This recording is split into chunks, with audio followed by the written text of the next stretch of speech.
Esta es la historia de un hombre que juró proteger pero eligió cazar, de un uniforme que escondía sangre, de una ciudad que durante demasiado tiempo miró hacia otro lado. No es una historia de héroes, es un relato de miedo, impunidad y justicia torcida. Respira hondo.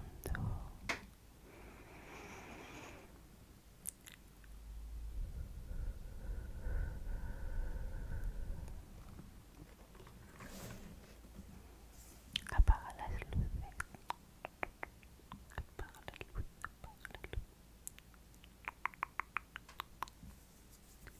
Porque esta noche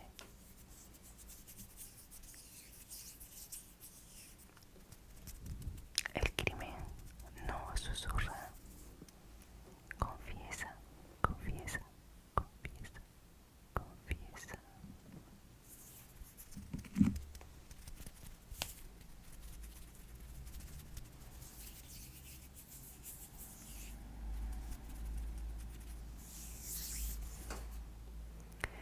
Bienvenidos, bienvenidas a este nuevo episodio de True Crime, con susurros relajantes, aunque el tema sea espeluznante.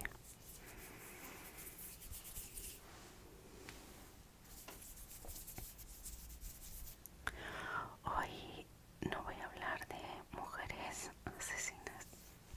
Hoy nos vamos a concentrar en un asesino en serie.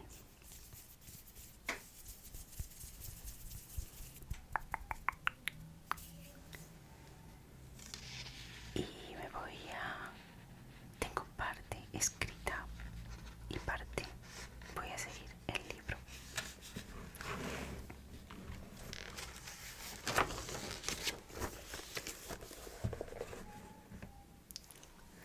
Perdonad los ruidos que se escuchen de fondo. Vamos a cruzar los dedos con los perros que están empezando. Estoy súper abrigada. Tengo una sudadera súper gorda puesta.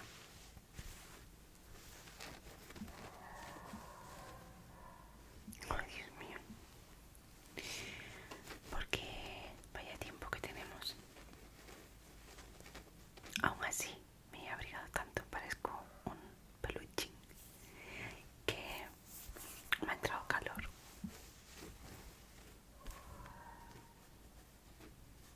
Pam.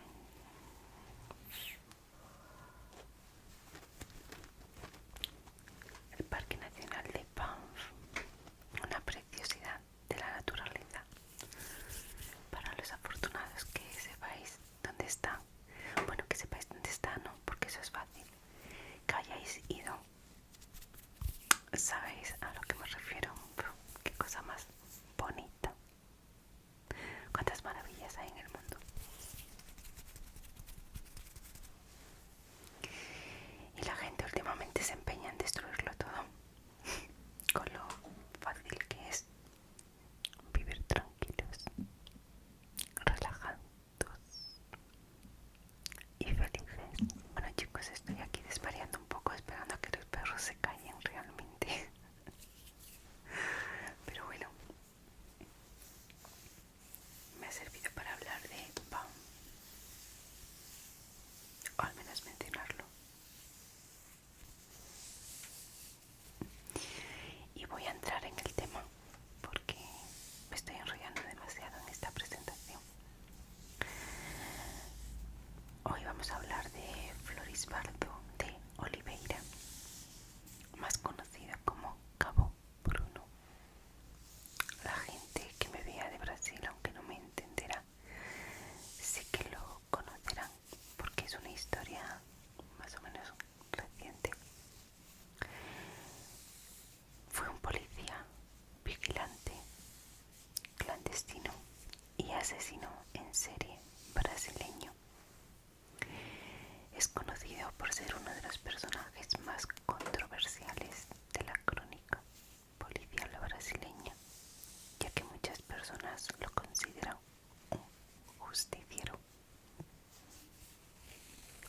personas que,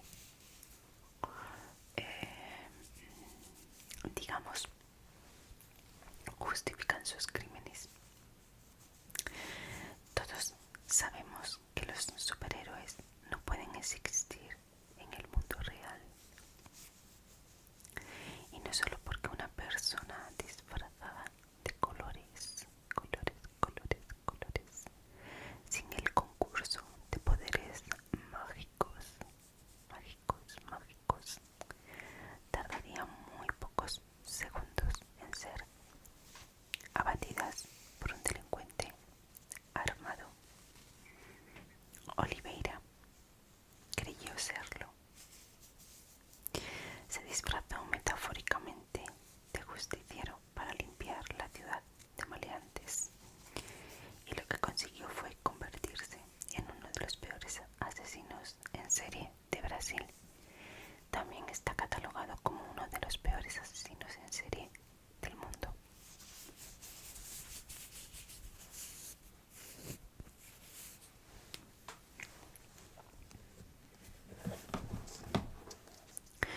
Oliveira nació en Uchoa, en el estado de Sao Paulo. Cuando tenía 3 años, se mudó con su familia a Catanduva, donde vivió toda su infancia. Era un niño tan mandón como un cabo de la policía militar, y también se parecía mucho al borracho del pueblo, un tal Bruno.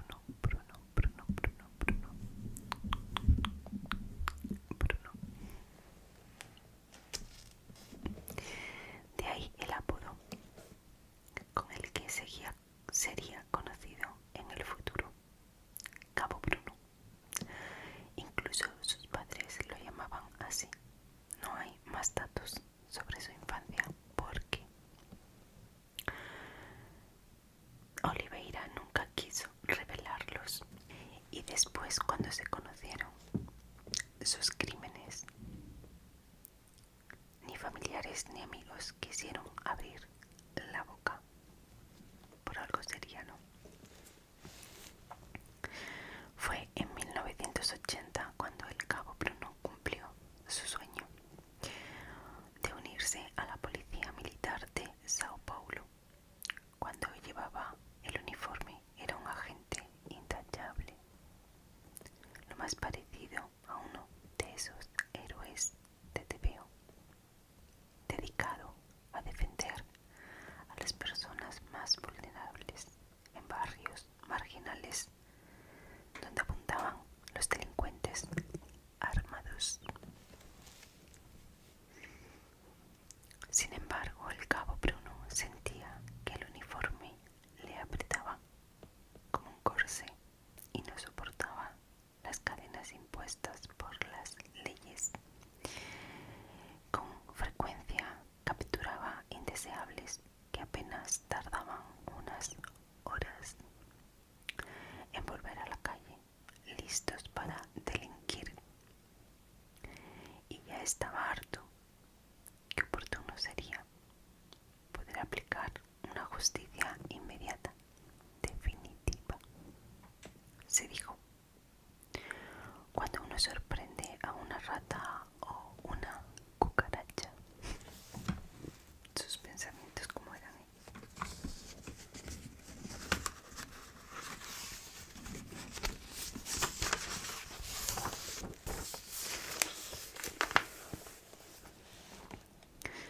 No se molesta en leerle los derechos, ni la presenta ante el juez.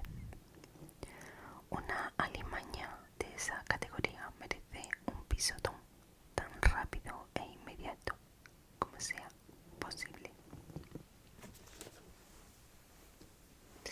Se me enganchan los pelos en el antipopo. Es la única manera de ponerle freno a una plaga de proporciones bíblicas que suponía una terrible amenaza a la convivencia de todos los ciudadanos de bien.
avisos ni oportunidades.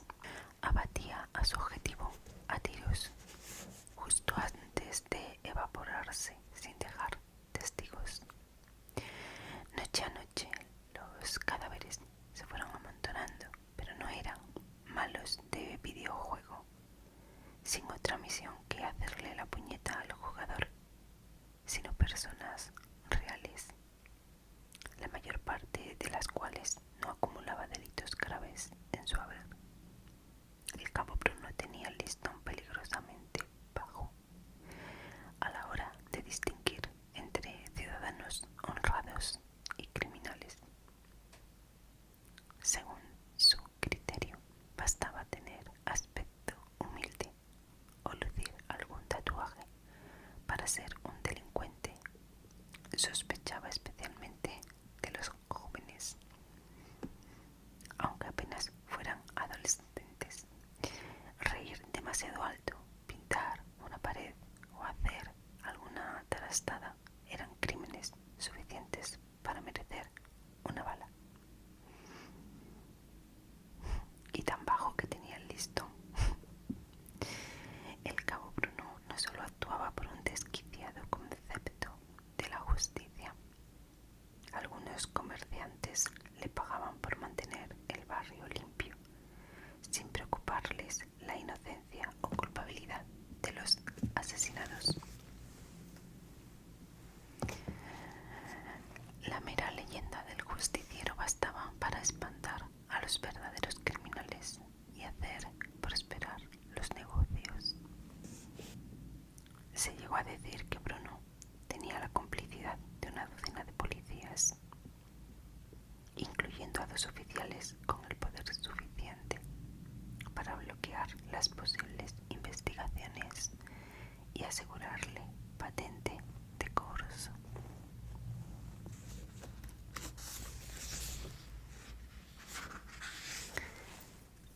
Estas acusaciones suenan probables, aunque nunca se llegaron a demostrar. Bruno era cuidadoso de todas formas.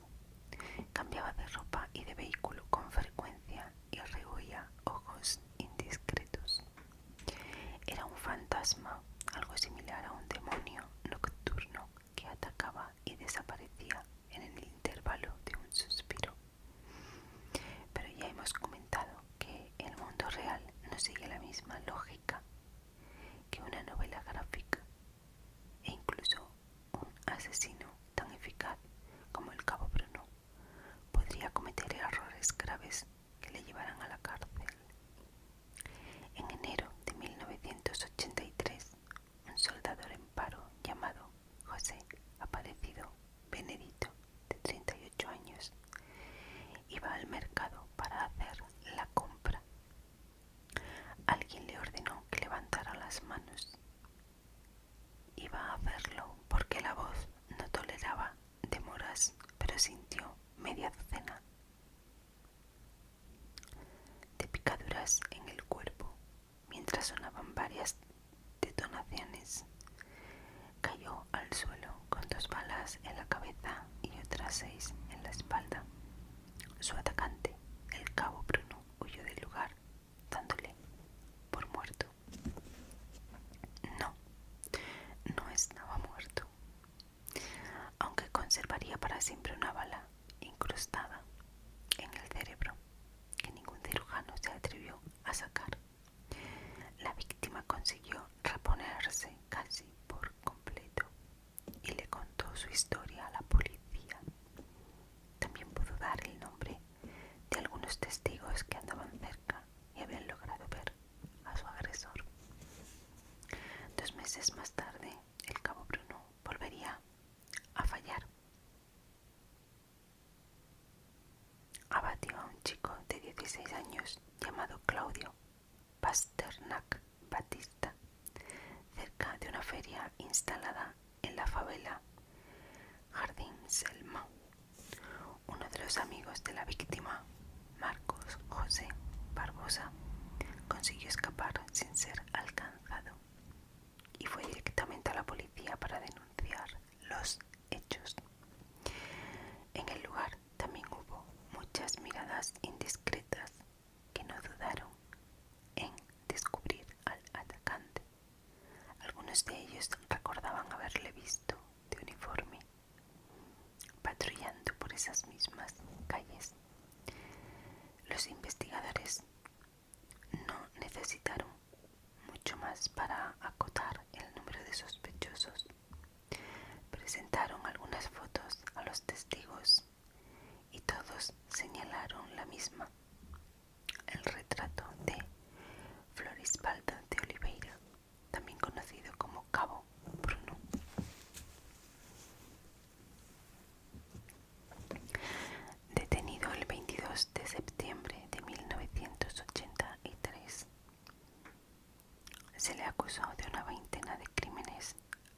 cifra final subiría a los 50.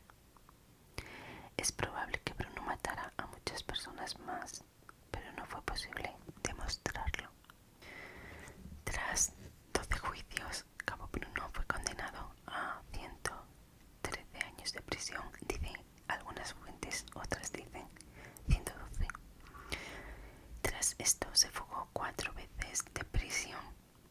Su primera fuga sucedió el 17 de junio de 1984, cuando logró desarmar y someter a un militar que lo custodiaba, quitándole el arma y disparando contra los guardias, hiriéndolos, aunque logró ser atrapado poco tiempo después.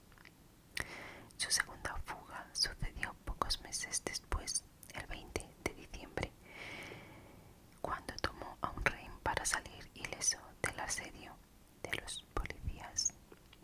El 22 de marzo de 1985, 3 meses después de la fuga, fue recapturado en un hotel de Paragominas. Su tercera fuga sucedió el 26 de diciembre de 1987, siendo recapturado en mayo de 1988 en Araraquara.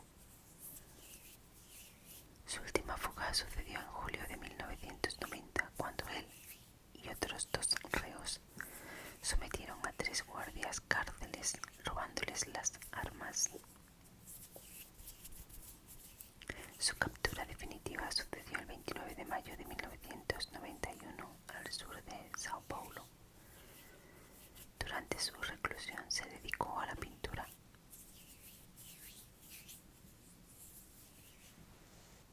En su última fuga logró alejarse para saborear la libertad, pero sin recursos ni contactos volvería a caer en manos de las autoridades. En 1991 se optó por trasladarle a una cárcel de máxima seguridad.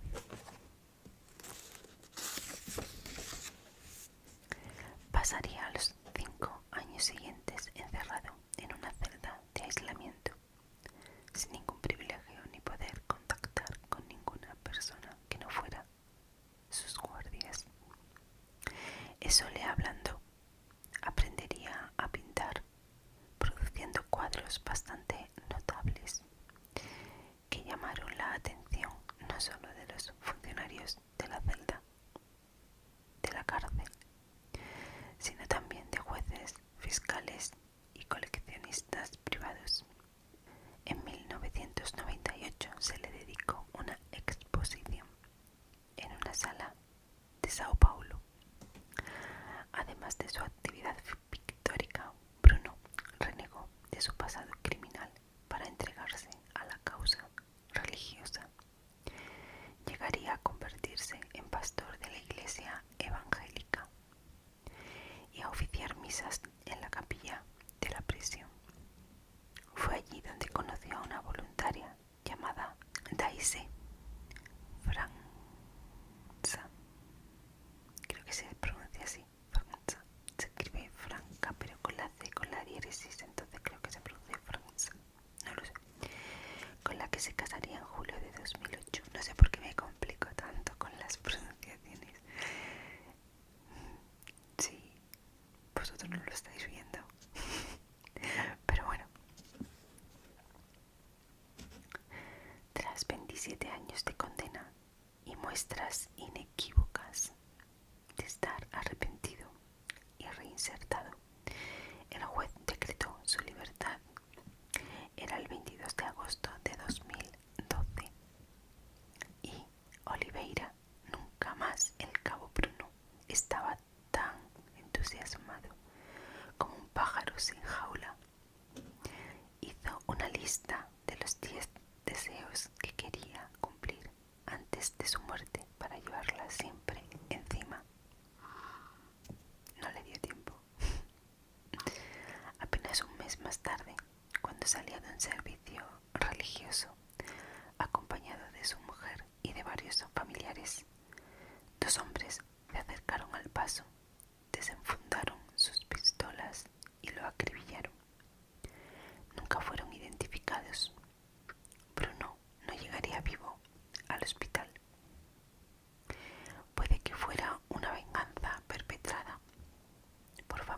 de sus víctimas. Al final, el viejo cabo Bruno quizá murió a manos de hombres que, como él, aplicaban la justicia a su manera. Y a pesar de las investigaciones, nadie fue investigado por su asesinato, quedando su caso impune hasta el día de hoy. ¿Qué os parece?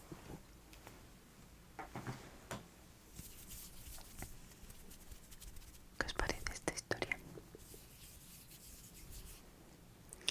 ¿Os parece justicia? ¿Os parece bien que saliese de la cárcel por mucho que se arrepintiera y que se, entre comillas, reinsertara? ¿Qué os parece todo esto? Creo que la gente que más me sigue puede imaginar lo que pienso yo.